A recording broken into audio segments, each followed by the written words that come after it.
So we chose to invest in Netflix as a stock, and it was founded in 1997 by by Reed Hastings and Mark Randolph. It is a service that allows paying customers to stream movies and to watch documentaries and award-winning movies and just a bunch of stuff that you probably can't find on the TV whenever you want. And then you can view them on like smartphones, tablets, TVs, game consoles, so it's really an accessible company to its customers. For the current market analysis, this is a graph that shows viewing hours on like other streaming companies, and you can see that Netflix is a large portion of the hours that streaming, like people that are streaming, that they spend on there. This graph shows the number of customers that Netflix has. The bottom is in the United States and international, and you can see that since 2001 it has been like increasing since, and we don't see like we don't predict that it's gonna like plateau at any time. This is the S&P 500, which Netflix is a part of. It's pretty steady right here, and then this drop is around when the government shut down, and it's continuing to rise. So we think that's a very good factor for us. This is the Netflix stock. You can see it's really similar to the S&P 500.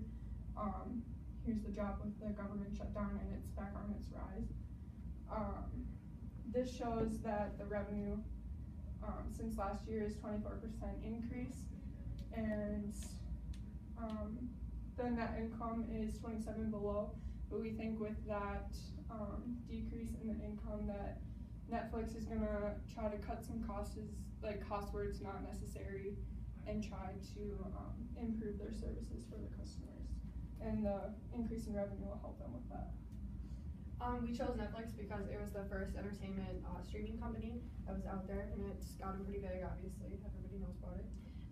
It has a lot of money to further investment, so with the decreasing of like where their money is going down, it's kind of it's gonna help them be able to like push themselves, become better, and like to look at what is making their money go down and like they're losing money.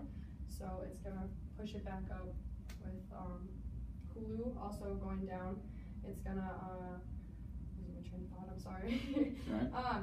So with Netflix going against Hulu, Hulu, if they see a rise in like Hulu becoming better than them with the decrease in the revenue or whatever, it's gonna go back up, and they're gonna try to push themselves, become better, and like finding more things to become better. Like Disney is coming out with a competitive streaming service, so once they see that, they're gonna see probably a little bit of decrease, but once they see that, they're gonna push themselves to become bigger and better and have the stock go up more.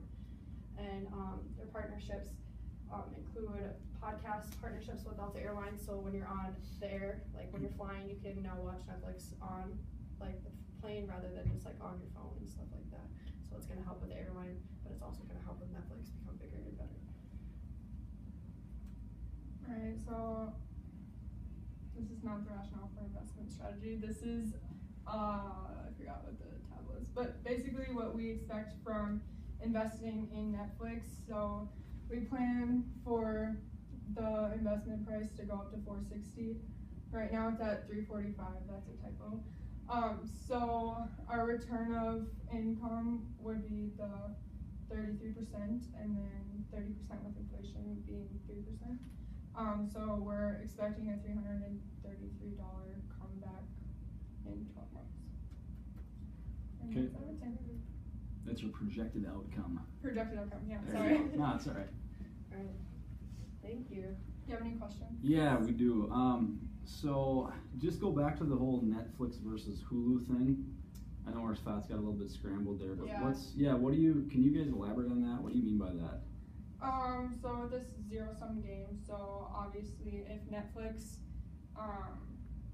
becomes a higher like revenue company, Hulu or like some other streaming company has to lose. Gotcha. Okay, so it's a So competitive the thing. success- Somebody's got to win, somebody's got to lose. Yep. Someone's always gonna be ahead Yep. of the game. Yep. So then you brought up, of course, the Disney Plus thing. Yep. Mm-hmm. So what would your argument be against, I should say, in Disney. favor of Netflix versus Disney or Disney Plus? Well, so Disney, yeah, you can get all the Disney movies and everything that obviously has come out on Disney, but on Netflix you already have Disney movies on there. So why would you want to be paying just to watch Disney and like those movies? Like they have like Avengers and stuff, but like if you want to watch like something Personally, I think the selection on Netflix is better. a lot better. It includes a lot more like producers than just Disney, and I don't foresee families just buying a Disney account like for their kids or stuff like that, where they could have Netflix and still have those kid-friendly shows. It's probably a different market anyways, Yep. right? Yep. Yeah, reach more people. Do you guys see any, are you aware of any new Netflix shows coming out in 19, or if they're getting rid of any shows that are popular in 2019? I heard they were getting rid of Friends, which was like a big thing. Okay. thing.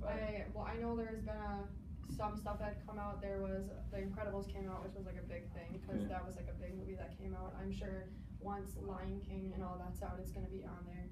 I'm trying to think. I know there's new shows on there. Like You is a big hit, and a lot of people have been watching that, and that's really good.